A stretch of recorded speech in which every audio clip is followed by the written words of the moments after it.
Welcome to another podcast of the Constitution Manchester United. I'll be going to hold on. I'll be going into a few housekeeping notes in relation to Manchester United. First of all, I would like to address. I was I'm usually on Twitter, and I saw something that came from Sky Sports in relation to the handball rule, and it basically stated that it's going to change on the 1st of July. Now, I'm not sure of the context of why that came up. Yeah, I think it's based on the game of Fulham against Tottenham. I guess one of the Fulham players scored with their hand. This is my spin on it, bro. This is my spin on it because I saw some comments saying that, yeah, but while you're doing that, get rid of VAR as well. It's messing up the game. VAR has its place in football, but that's not what I want to. That's not what I want to address right now. The handball is what I want to address right now, is me. Everything has its, like I said, everything has its place in football, okay? And there's certain things that's done in a game, for example, in relation to your hands, that some players can get away with it, some players don't get away with it. Fast forward to 1986, in the World Cup 1986. All of you old heads supposed to know that Diego Maradona scored with his hand. Isn't well? It's with his hand, yeah, with his hand. Now, if VAR was alive back then, this is because VAR is a young youth right now. VAR is still in diapers, isn't it? Because VAR came about in in fall of 2017, definitely in spring of 2018, but it started out in the World Cup in 2018. So it didn't have any residency or any intervene residency in terms of club competitions. But back to what I was saying, yeah, if Vieira was living life in 1986, then all of us would know that Maradona wouldn't have done that trick with his hand to score, but it was allowed anyway. You see me? And Messi has scored with his hand. I guess he was trying to read the book of Diego Maradona, how to display the hand of God. This is the thing, bro. This without getting lengthy. The handball, the handball rule. I think it's something that needs to be addressed because some players, even if the handball does not score, for example, again, I'm trying to not go deep into it. The handball from Colum Hudson-Odoi against Manchester United. Some persons are Man United fans, of course. Manchester United fans are saying that that's a penalty. But before it's a penalty, it's supposed to be a handball. Because what are you giving a penalty for? So people are saying it's a handball of Hudson-Odoi, which would lend a hand in itself being a penalty. A lot of persons are saying that's a penalty. Not just Manchester United fans, but persons are saying that is a penalty. No, I'm one of those. I don't believe it's a penalty. I know Chelsea fans did not pay me to say that. An objective dude like this dude is saying it's not a penalty. So the handball rule, there are certain elements, some nuances that is different because, in terms of the context, some certain the ball can look even so. And some people think that's a handball. So again, I think this is something that needs to be addressed. Because we have seen in the past where sides have gotten away with handball, whether it's geared towards a penalty, a foul, a free kick, and people didn't get their justice for it. So I think this is something that needs to be addressed. But they say it's going to be addressed on the 1st of July. Come quicker. Now, I just want to go to a few keeping notes before I get into the preview of the Manchester derby. Oh, by the way, and this might sound like a belated congratulation, but better late than never, right? I'm going to congratulate publicly the United stand of reaching over a million, not viewers, a million subscribers on their YouTube channel. Now, I'm one of those young youths that used to follow religiously their YouTube channel, the United Stand, as far back as fall of 2016 when Mark Goldbridge, Alex Zander, and what's that old man again, man? I'm forgetting his name. I'm forgetting his name right now, but they used to be on the United States. Well, Mark is still on the United States, but yeah, that old man and the other youths on the United States, and I was there like when it was even before 100,000 subscribers.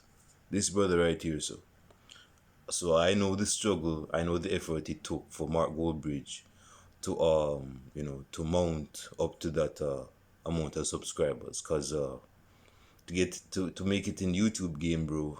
I mean, it's kind of difficult because I'm on 30 subscribers. I'm shameless to see that on camera. So yeah, a brother is kind of keeping the hustle tight. But yeah, I just wanted to say that publicly because during the years, bro. I mean, of course, I've disagreed with Mark Goldbridge. I don't think he'll care, but I'm just saying that I was one of those fans from back then, seeing this nigga, this white English nigga who was a North. Some people think that he's a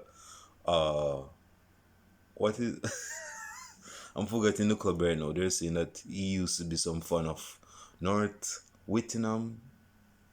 Again, I'm forgetting the club. But anyway, let us just oh, by the way, I was reading something on Twitter. I usually do. That's the biggest understatement. In relation to Anthony Martial and the centre forward position for Manchester United. And it's something that some fans have been echoing ever since. There are persons that are questioning the efforts of Anthony Martial as relates to Manchester United. Some persons are questioning what's going on up here. So, because people don't think what is going on with Martial. People don't think that Martial. People think that something is either wrong with the dude, whether it's we know that Martial is a confidence player. Now, he's not a confident player at the moment in time. But let us grasp the fact that he's a confidence player. That means his confidence wanes. His confidence is never on an even kill. It's not equal all the time. Because there's times where Martial has great games and not so great games. And this season, it hasn't been for him because I think he has about 4 Premier League goals. To put that in perspective, Scott McTominay has 4 league goals. And Scott McTominay plays in midfield. So, persons are wondering and questioning if we need another world-class striker. We don't have a world-class striker. Cavani used to be a world-class striker, but those chapters are behind him. So, people are still saying that we need a world-class striker. Because people are saying, man, Martial, I mean, last season he scored about 23 goals, but it seems as though this season is just off base. I mean, he used to just put the ball in its place back in the back of the net, man. But I wonder what's wrong with Martial this season. Who knows? But I just said that to say something. All I need to work on Anthony Martial. Find out what is again. I'm no counselor or no football counselor, but something is up with Martial, I think. Because people are saying, yo, last year in January when Haaland was available to Manchester United,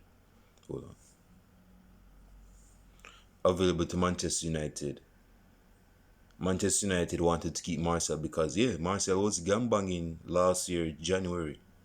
So why should we even get Haaland, who was gangbanging for his Molde club before he went to Butcher Darton club to come to other clubs? Because we had Martial, who was gangbanging, and people are saying, well, why sign Haaland? Doesn't make any sense. But we're seeing the benefits, not the benefits, but we're seeing where we are right now, Marcel has like 7 goals in our competition this season, which is not bad. But what is bad is how he plays on the pitch. How he plays on the pitch, and his contribution he's giving to the team when he's playing on the pitch. And Haaland is goal scoring right now for Dortmund. So people are seeing this as a miss, a hit and miss. Speaking of hit and miss, Marcel has been a big hit and miss this season, but Haaland has been hitting the goals this season as he did last season. But personally, I'm saying we should have gone for Haaland. We should have made the gamble to just get him. But right now he's just not going for it. And okay, let me just get into, because again I don't want this video to be very long. This is just a preview of the Manchester derby.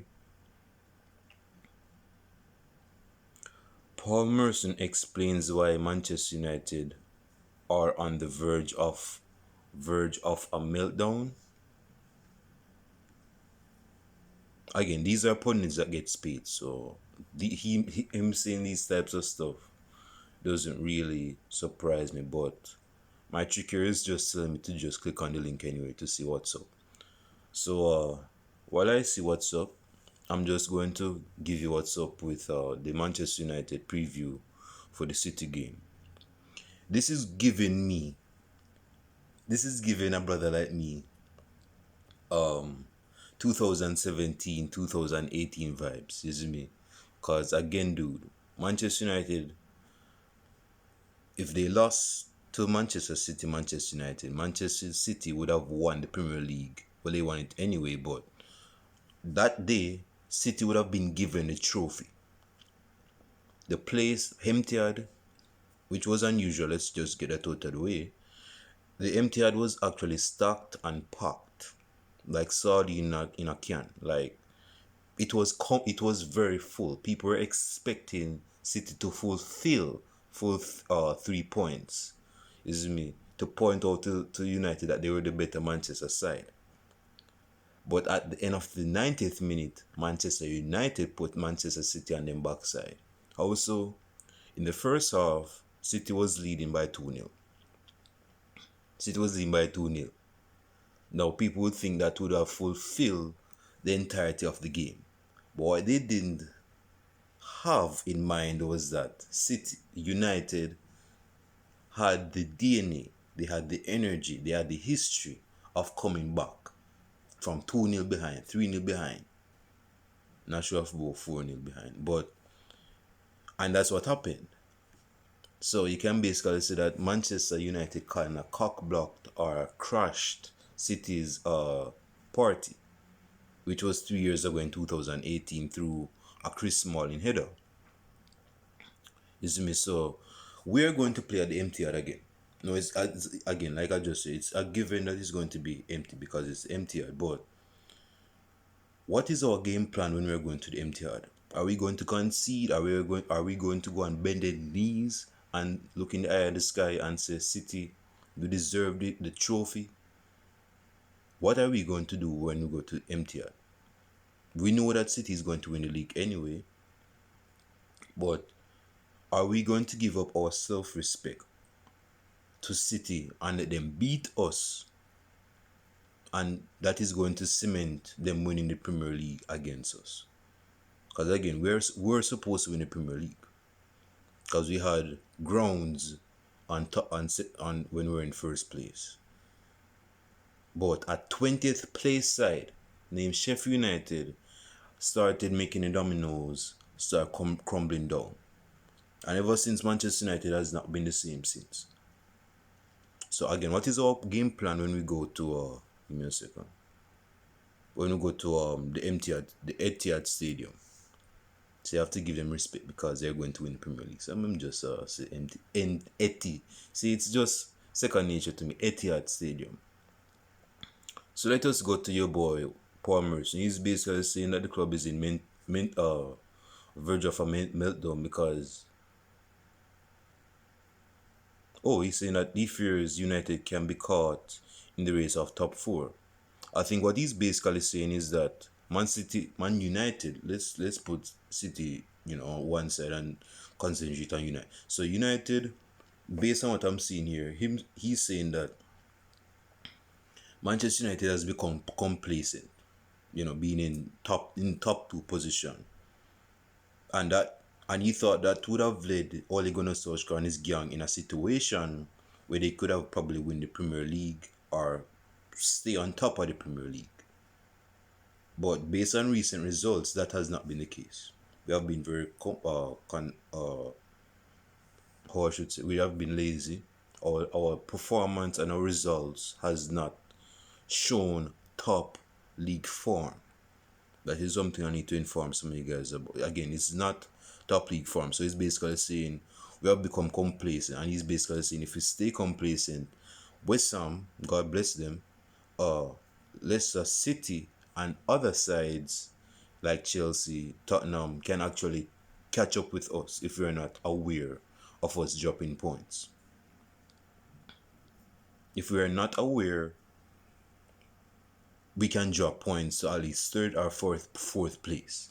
So that is why your boy, if you're an Arsenal fan, of course, is saying that United is on the verge of a but I wouldn't say it's a meltdown. We're just not in good form. So, Nani. See, bro, I have to say some stuff because in relation to Bruno Fernandes. See, Bruno Fernandes has been under fire lately. I think he won goal of the month, which was scored against Everton in that 2-2 draw. That draw still bothers me. But his country counterpart named Nani used to play for Manchester United. He said that Bruno Fernandes's impact will have been Nani. Come on, bro. You didn't learn English when you were at Manchester United. It says here, Bruno Fernandes's impact will have been tough for Manchester United teammate. I think what he's basically saying is that United without Bruno Fernandes is just as effective as any mid-table side. I think that's what he's basically saying. But back to what I was saying, bro. It seems as though persons are thinking that Bruno Fernandes is tired, he's burnt out, and he needs to be given a rest. I think he needs to be given a rest. But at this moment in time, bro, we have a City derby and a party to crash at the Etihad. So, let us just lay that aside for our next time. But back to my talk about the Manchester United derby. Now, again, we're going to City Sunday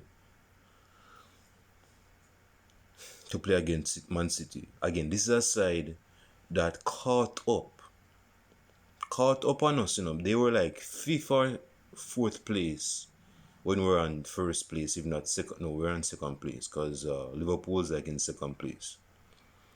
And persons switch place. We were on first place, now we're in second place.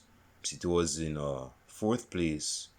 Liverpool is like on 5th or 6th, isn't me? So I'm still wondering what is our game plan when we're going to the Etihad Stadium. Because if we lose, then that's basically them winning the Premier League on their own ground. See, we don't care if Man City win the Premier League because by their own results, they could say they deserve the Premier League. But there's no way in hell, no way in God's green earth will I allow a rival side to win the Premier League against my side. I'll never allow that. That's the highest level of disrespect, dude. We are Manchester United that has the most Premier League titles in the country. We're not going to allow no all money side. I hope so. I hope not. We should not allow any all money side to win the Premier League side to win the Premier League trophy on their own turf against us come Sunday.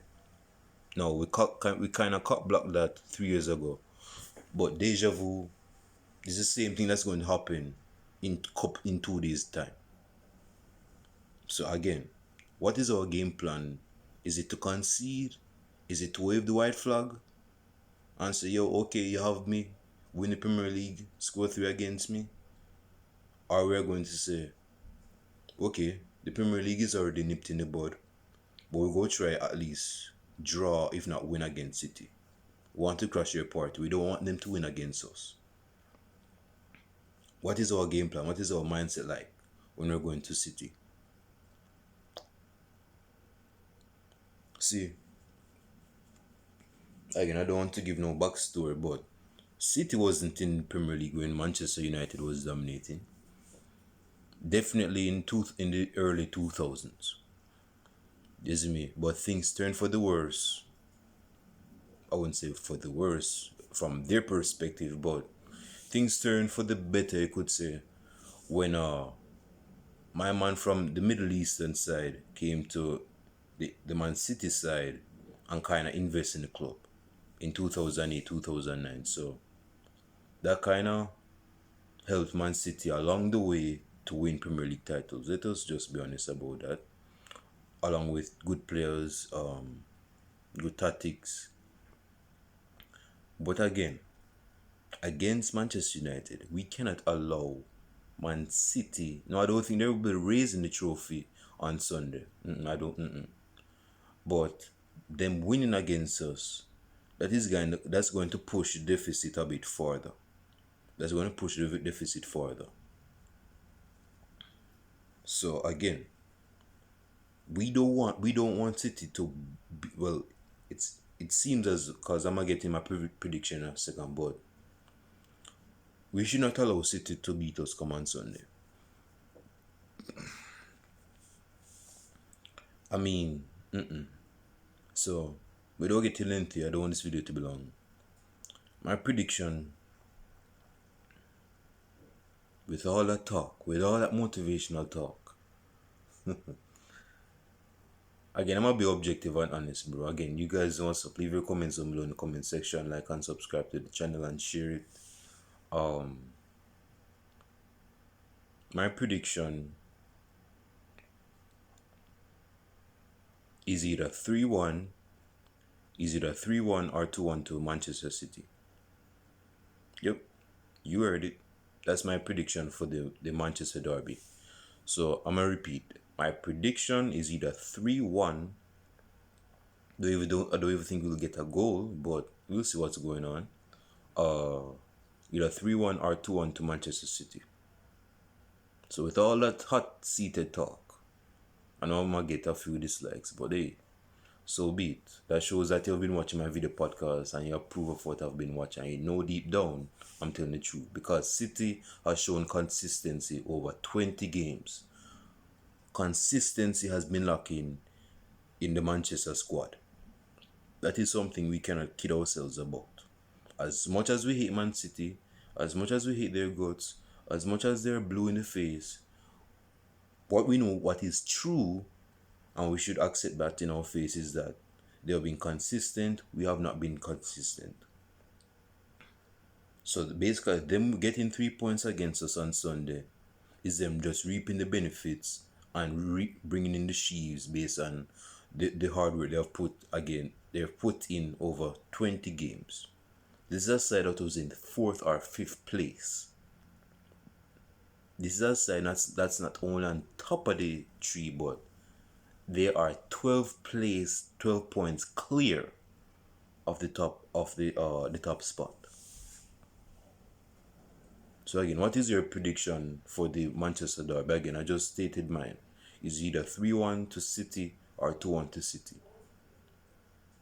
Translation, I don't think United will win this game, but we'll see what's going on. Leave your comments down below and I'll show you guys in the match reaction on Sunday. Peace, I'm out.